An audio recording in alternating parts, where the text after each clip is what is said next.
क्या कहेंगे सर सोमवार को? देखिए, भाजपा जो बोलती है वो करके दिखाते हैं। एब्रोगेशन ऑफ 370 हो, ट्रिपल तलाक बिल हो, राम मंदिर का निर्माण हो और यूसीसी, और ये संकल्प पत्र में हमने यूसीसी के बारे में स्पष्ट रूप से कहा था। और तारीख को हम बंगाल की विधानसभा में, सदन में हम यूसीसी लाएंगे, उसको पारित करेंगे और सारे जो यूसीसी पास करने वाला जो क्लब है बिग स्टेट्स का, उसमें बंगाल भी ज्वाइन करेंगे। যেমন বলা হচ্ছে যে মানে আমরা বলছি না, যেটা এই ইউসিসি লাগু যারা করছেন তারা বলছেন যে ইউসিসি লাগু হলে মুসলিম সম্প্রদায় বা সংখ্যালঘু সম্প্রদায়ের তাদের যে একাধিক বিবাহ করার যে একটা প্রচলন রয়েছে, সেক্ষেত্রে দাঁড়িয়ে কোথাও একটা তাদের একটা বাধ্যবাধকতায় আসতে হবে, যেহেতু ভারত এখন একটা জনসংখ্যা একটা বিপুল পরিমাণে জায়গায় চলে এসেছে। বিবাহ করতে পারবে, বিবাহ তো এখন বিয়ে তো যেভাবে হচ্ছে হবে, কোনো তো আপত্তি নেই। যে দেশে ইউসিসি লাগানো আছে ওখানে বিবাহ মুসলমান বিবাহ ইসলামী সিস্টেম মাফিক করে না। না না, বিয়ে তারা ইসলামিক সিস্টেম মাফিকই করবে, কিন্তু একাধিক বিয়ে তারা আর করতে পারবেন না। আপনি সার্ভে করে নিন, কত মুসলমান একটার থেকে বেশি বিয়ে করেছে আর কত মুসলমান ছাড়া লোক একটার থেকে বেশি বিয়ে করেছে, আপনি सर्वे করে নিন। देखिए, इस्लाम जो है ना शादी पर रोक लगाया है। इस्लाम ने कहा है कि 4 से ज़्यादा शादी नहीं कर सकता है, और उसमें भी अगर इंसाफ कर सकता है तब। अगर इंसाफ नहीं कर सकता है तो एक ही को पर इक्तिफा करो, सब्र करो, है ना। लेकिन इस्लाम के अलावा कोई धर्म नहीं है जिसने शादी पर रोक लगाया हो, बता दीजिए। কিন্তু হিন্দুদের ক্ষেত্রে তো হিন্দু ম্যারেজ অ্যাক্ট রয়েছে। হিন্দু ম্যারেজ অ্যাক্ট রয়েছে, সেখানে বলা হয়েছে যে যে প্রথম কথা হচ্ছে সেখানে 18 বছরের নিচে তারা বিয়ে করতে পারবেন না, একটা বয়সের সময়সীমা বেঁধে দেওয়া হয়েছে, এবং তারা একজনের বেশি মানে যদি ডিভোর্স না হয়, আইনি পথে না যাওয়া হয়, তাহলে তারা দ্বিতীয় বিয়ে পর্যন্ত করতে পারবে না। देखिए, ये इंडिया का कानून बना हुआ, हमारे देश ने 1954 में ये कानून बनाया है ना। एकदम 1954 में ये देश में कानून बना है। हिंदू धर्म का ये कानून नहीं है। हिंदू धर्म में तो रुकावट ही नहीं है कितना शादी करना है, उसमें तो कोई लिमिट है ही नहीं कि इससे ज़्यादा नहीं करना है। ये तो 1954 में हमारे देश में कानून बनाया, और जिसको हमारे हिंदू भाइयों ने कबूल किया या उसका अपोज नहीं किया, तो वो कानून बना हुआ है। लेकिन मुसलमान में 100% हम कहते हैं 1000 में कोई एक मुसलमान होगा जो एक से ज़्यादा कोई शादी किया होगा। सरकार का सर्वे रिपोर्ट देख लीजिए, या आप लोग अपना सर्वे कर लीजिए, तो मुसलमान एक से अरे एक बाल बच्चा को, एक बीवी से जो बाल बच्चा होता है उसको तो संभालना मुश्किल है, उसका इंतज़ाम करना मुश्किल है। ये तो आप लोग मीडिया वाले की मेहरबानी है, उन्होंने इतना शोर मचा दिया है कि मुसलमान 4 शादी करता है, 4 शादी करता है। आप हमारा किसी सर्किल में कोई नहीं है जिसने 4 शादी किया हो, हम नहीं जानते हैं। जहाँ तक हमारा ये है हम नहीं जानते हैं, लेकिन ऐसे बहुत से हमारे हिंदू भाई हैं जिनके बारे में हम जानते हैं कि वो कई शादी किए हुए हैं।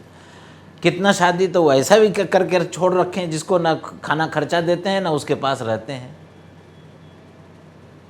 असल चीज़ ये नहीं है, असल चीज़ ये है कि देश में यूसीसी लगाना असल मसला नहीं है, देश के लिए नेशनल कैरेक्टर बनाना असल चीज़ है। ये देश के हित में है। नेशनल कैरेक्टर क्या है कि हमको अपना फ़ायदा के लिए देश का फ़ायदा को आगे रखना है। अगर हमारा कहीं पर फ़ायदा हो रहा है और देश का नुकसान हो रहा है तो अपने फ़ायदा को छोड़ देना है, देश के फ़ायदा को देखना है। हम कोई ऐसा काम नहीं करें जिससे हमारे देश का नुकसान हो, हमारा कोई भी ऐसा अमल नहीं हो जैसे अगर हम टैक्स देने वाले हैं, इतना पैसा है कि हमको टैक्स देना चाहिए, तो हमको ईमानदारी से देश के लिए टैक्स देना चाहिए। अगर हम किसी पोस्ट पर हैं तो हमको ईमानदारी से अपना पोस्ट को का जिम्मेदारी समझना चाहिए और उसके साथ इंसाफ करना चाहिए कि जो हमने शपथ लिया है उस शपथ के हिसाब से देश के दस्तूर को मानना चाहिए और उस पर अमल करना चाहिए और लोगों को करवाना चाहिए। जिस पोस्ट पर भी हम हिंदुस्तानी हैं, हम भारत के लोग हैं, उस पोस्ट का एहतराम करना चाहिए, उसका जो दस्तूर है उसको मानना चाहिए और उसके मुताबिक ही काम करना चाहिए। चंद फायदे के लिए देश को नुकसान नहीं करना चाहिए। ये नेशनल कैरेक्टर का सोच पैदा करने की ज़रूरत है। यूसीसी कानून ला देने से कोई देश में करप्शन ख़त्म नहीं हो जाएगा। देश में करप्शन ख़त्म होगा नेशनल कैरेक्टर पैदा करने के लिए। आप आज भी देख लीजिए, इंडिया गेट पर सबसे ज़्यादा जो शहीद हैं, जो भारत के लिए शहीद हुए हैं, कुर्बानी दी है, वो मुसलमानों ने कुर्बानी दिया है, उलमा ने कुर्बानी दी है, धार्मिक लोगों ने सबसे ज़्यादा कुर्बानी दी है और उन्होंने अपने धर्म के लोगों को देश के प्रति क्या मोहब्बत होता है उसको जगाया है कि देश के लिए, देश की हिफाजत के लिए अगर अपना जान भी कुर्बान करना पड़े तो पीछे नहीं हटना है। अगर हमारी लड़ाई आज के डेट में भारत और सऊदी अरब से होगा तो हम भारत के लिए अपना खून का एक एक कतरा बहा देंगे, सऊदी अरब को नहीं देखेंगे। सऊदी अरब हमारा वहाँ पर मरकज़ी धार्मिक जगह ज़रूर है, लेकिन जब देश में लड़ाई होगा तो हम सऊदी अरब को नहीं देखेंगे, हम अपने देश के लिए लड़ेंगे, हम अपने देश के लिए कुर्बानी देंगे। আচ্ছা, কুরবানির কথা হচ্ছে, প্রাণ যারা এরকম অনেক সৈন্য ভারতীয় সেনায় রয়েছেন যারা মুসলিম, তারা কুরবানি দিয়েছেন কথা হচ্ছে। একটা প্রশ্ন যেটা সাধারণ মানুষের মনে ঘোরে, আমাদের দর্শকদের জন্যে, মানে তাদের জন্যেই এই প্রশ্নটা আপনার কাছে করা। বারবার একটা দুটো শব্দ খুব এই সময় ঘুরে বেড়াচ্ছে, লাভ জিহাদ, ল্যান্ড জিহাদ। কি এই বিষয়গুলো?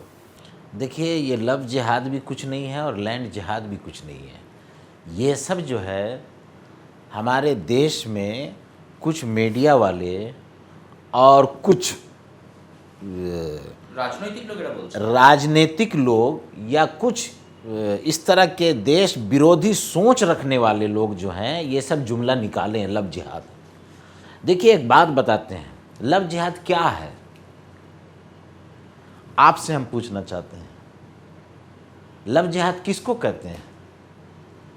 और अगर आप ये समझते हैं कि लव जिहाद कोई प्री प्लान कुछ ऐसा चीज़ है तो ऐसा कुछ है नहीं। और इस्लाम में ये सब चीज़ का कोई हैसियत नहीं है। लव जिहाद क्या है, ये है, सब फालतू चीज़ है। क्या है ये? कुछ नहीं है। ये तो